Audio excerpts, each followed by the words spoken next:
I'll be telling this story, our story, it should be today. Because today is his 72nd birthday. Kung hindi siya napatay ng mga kriminal, may tatay pa sana kami ngayon. 72 years old. I have my mom with me there and my sister. Walang Lena de Lima.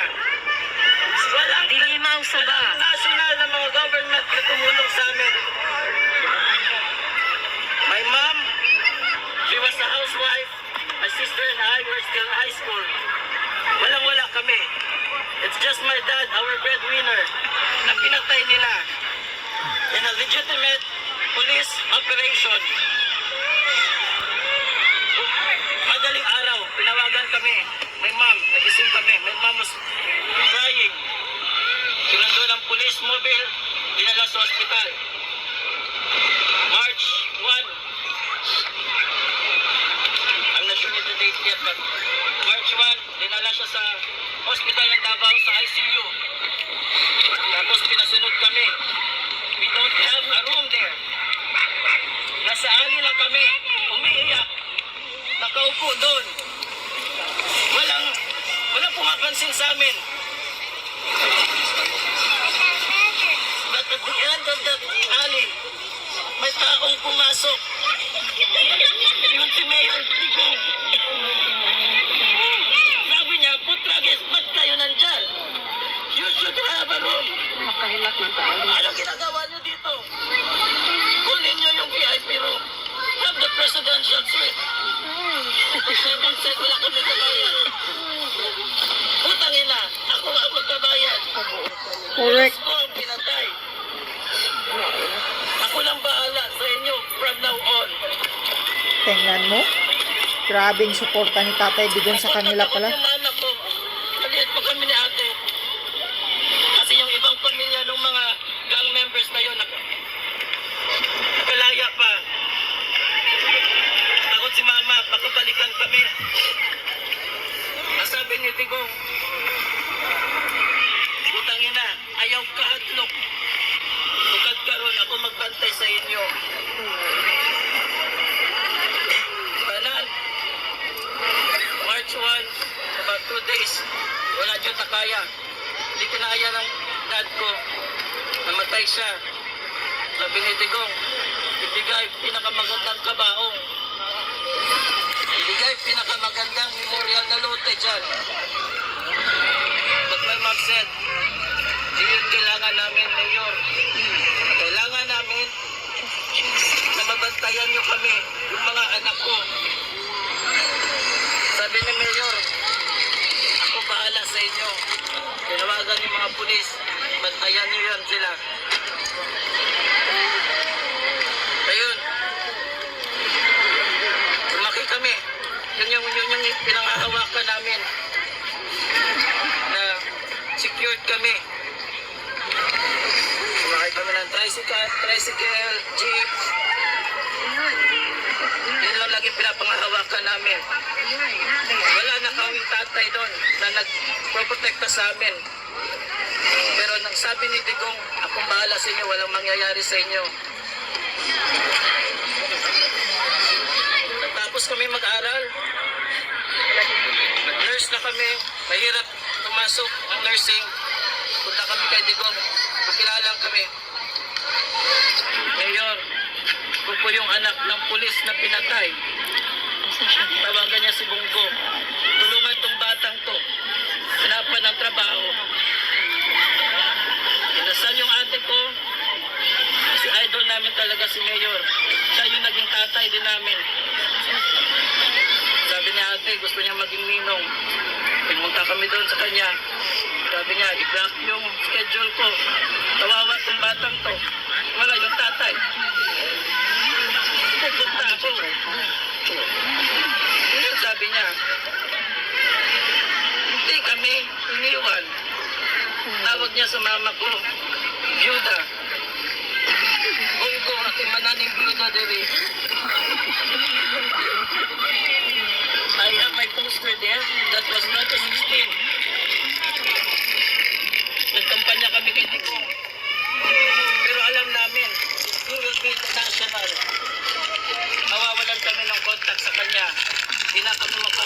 ingay naman dyan. We don't want to be that selfish. Kasi protektado kami sa Davao. We don't need to ipagsabi sa mga kasama namin sa Davao because we have experienced it. Gusto namin, sige na lang, ipahiram na lang natin si Mayor. But now, I'm talking to you right now with regret. Ba't pa namin pinahiram? Ganun din lang naman ang gagawin nyo.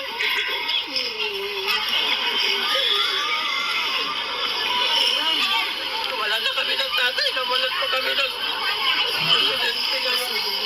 Wala pa si Tatay Digong. Bilang tatay na pala nila. Ito na, ito. Since it's his birthday, a little bit of background, that night, pinipilan siya ni Mama. Hindi ka lang pumunta. Operation yon, yung curfew ng mga bata, mga gang. Sabi niya, this is the first night ako naglilid. Gusto ko magpabida kay Mayor. Kasi idol niya yun. Gusto ko lang sabihin sa inyo lahat. Ganon, magmahal.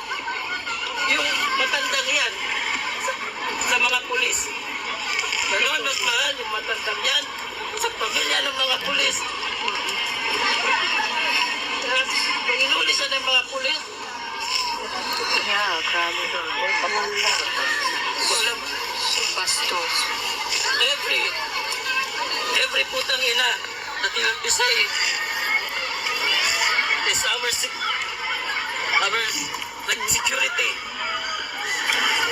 Alam namin sa Davao yan. Pag sinabi niyang putang ina, it's either that's the expression of extreme gladness or extreme anger. Nakita ko kanina kagabi sa post. I'm a nurse as well in a public hospital in Davao.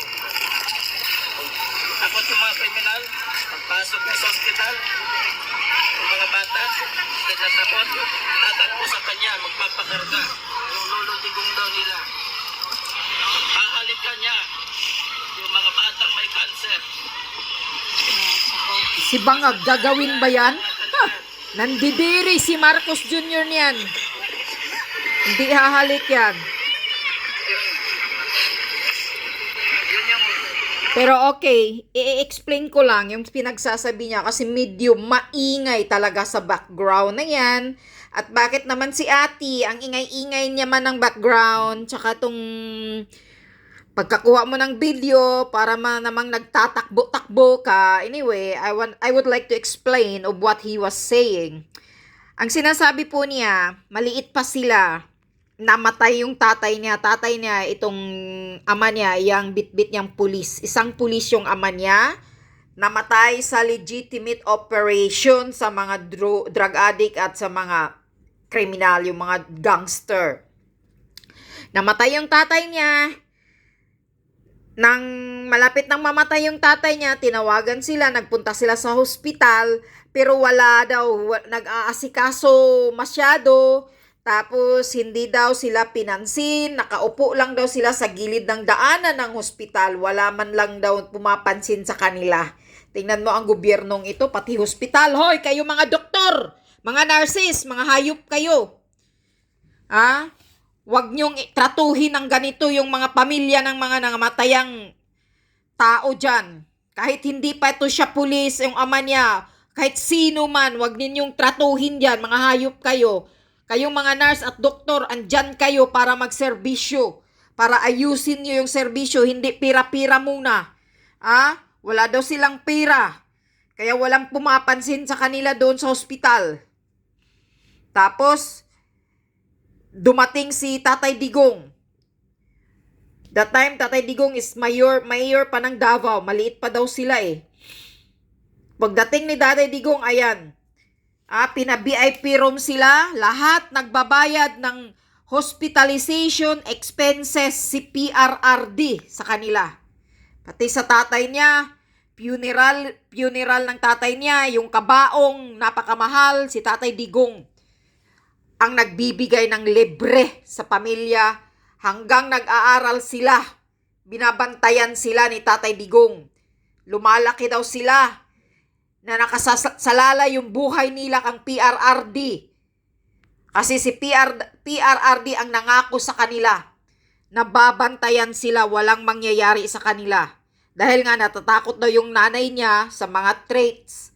Dahil nga ang pumatay sa ama niya ay isang gangster. Kaya natatakot sila. Pero pinababantayan ni PRRD sila. O, tingnan mo ngayon. So, ang ibig niya lang sabihin, natural naman talagang mayroong mamamatay. Kaya kayong mga drug addict na mga walang kwinta sa bayan, kundi magdruga, mga hayop kayo, para sa akin wala akong remorse sa inyo. Yan ang real talk natin. Kayong namatay na mga drug addict, wala akong remorse sa inyo. Yan ang katotohanan. Dahil para na rin ang prinsipyo ko ay prinsipyo ni PRRD ang sinusunod ko. Ang mga taong kriminal sa bayan ay walang puwang na mamumuhay sa bayan, para sa bayan. Dahil pag sinira mo na yung utak mo, naging walang kwintang Pilipino ka na. Naging walang kwintang tao ka na. Kapag nagdudruga ka, sa katagalan, nasisira yung utak mo. Katulad ngayon kay Marcos Jr. na hindi na makapagsalita pag walang binabasa. Dahil ang utak pulboronic na, sirang-sira na yung utak. Mahina na ang IQ, apektado na ang IQ, mahina na ang pagbalancing sa pag-iisip. Basta pulboronic ang utak mo. Kaya yun ang masasabi ko na pag druga na ang ginagamit mo, kriminal ka sa bayan, wala kang puwang na mabuhay sa bansa. Wala kang kwintang tao, hayop ka. Dapat andoon ka sa demonyo. So ito ang sinasabi niya, pinatay yung tatay niya, ng mga criminals. Tapos, ngayon, ano ang hustisya ng niya?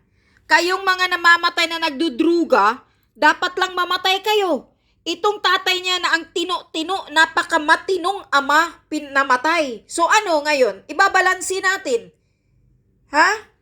Tapos kayo, mga human rights, mga hayop kayo, mga ulul kayo, human rights lang ng kriminal ang pinapanigan ninyo. Putang ina kayo. Paano naman yung human rights ng mga pinatay ng mga kriminal? Paano naman, saan ang human rights, ang karapatan ng mga na-rape na mga kabataan ng kriminal? Ngayon, bakit wala akong maririnig sa inyo? Huy, mga human rights! Buhay pa ba kayo? Mapatay na kayo? Bakit tahimik na tahimik kayo? Araw-araw, ilan ang namamatay? Pinapatay ng mga criminals. Ang mga criminals ngayon, talamak under a Marcos administration. Bakit tahimik kayo? Wala kayong pagkukundina sa mga pinapatay ng criminals. Diba ang galing-galing ninyo? Ang karapatan ng criminals, pinagtatanggol ninyo, mga putang ina kayo. Pero ang karapatan ng pinatay ng mga criminals, tahimik kayo. Hindi nyo pinagtatanggol. Mga yawa kayo. Putang ina ninyo.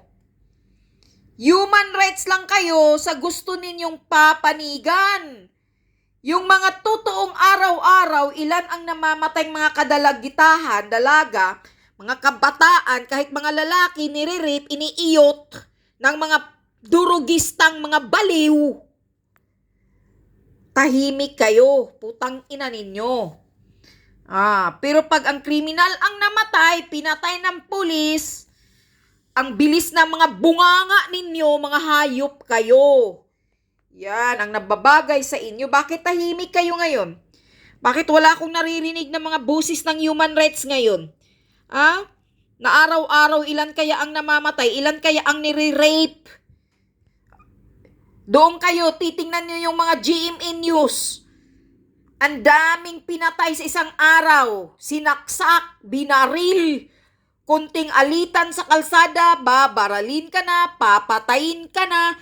Ganyan na ngayon ang Pilipinas sa panahon mo ngayon, bangag. Did you see that, bangag? Maglakad ka sa kalsada, Marcos Jr., putang ina ka. Wala kang pagsasalita about sa peace and order. Gaya ganito. Pinapabayaan ninyo na mamamayagpag ang mga kriminal sa kalsada ngayon. Ngayon, ang mga matitinong tao natatakot ng maglakad, hayop ka. Nilinis na yan ni Tatay Digong noon, binalik mo ngayon sa mga durugista, sa mga kriminal ang karsada, putang inang gobyerno kayo. Yan ang masasabi ko sa inyo, mga wala kayong silbi. Marcos Jr., alam mo yan sa sarili mo, putang ina ka, na hindi mo kayang magsilbi bilang presidente ng Pilipinas. Kaya mag-resign ka nang hinayupa ka, wala kang kwinta. Mismo si Sara Duterte nagsabi na wala kang kwinta, hindi mo alam kung paano magpapatakbo bilang presidente ng Pilipinas. Putang ina ka, lumayas ka sa Pilipinas. Bumaba ka na dyan bago pa magkaroon ng revolusyon. Kasi hindi na kaya ng mga Pilipino ngayon ang ginagawa ninyo, putang ina ka, wala kang silbing presidente ng Pilipinas. Bumaba ka na bago pa magkagulo. Gusto mo sigurong magkaroon ng civil war, magkagulo ang Pilipinas, hihilain kayo dyan. Baka yan ang gusto mong mangyari bago ka bumaba. Talagang ganid kayong mga hayop kayo ng mga Marcos kayo. Tandaan mo, bangag, nakabalik ka dyan, nakaupo ka dyan ng dahil kay Sara Duterte. Tapos ngayon ang ginagawa mo, pinapakulong mo si PRRD na siya lang ang presidenteng nagpapalibing sa nabubulok mong ama. Putang ina ka, wala kang utang na loob, wala kang gratitude, na hayop ka, na Marcos Jr. ka. Wala kang isang salita, wala kang panindigan. Noong hindi ka pa nakaupo bilang presidente, iba ang sinasabi mo. Hindi natin papasukin ang ICC, hayop ka. Yan ang mga salita mo. Pero ngayon nag-gang up na kayo, planado nyo ang pagkidnap kay Tatay Digong. Putang ina kayo. Wala ka talagang, inutil ka talagang, uto-uto ka talagang, drug addict ka. Sabi pa ni Tatay Digong, drug addict kang presidente, kang hayop ka. Bumaba ka dyan sa serbisyo mo.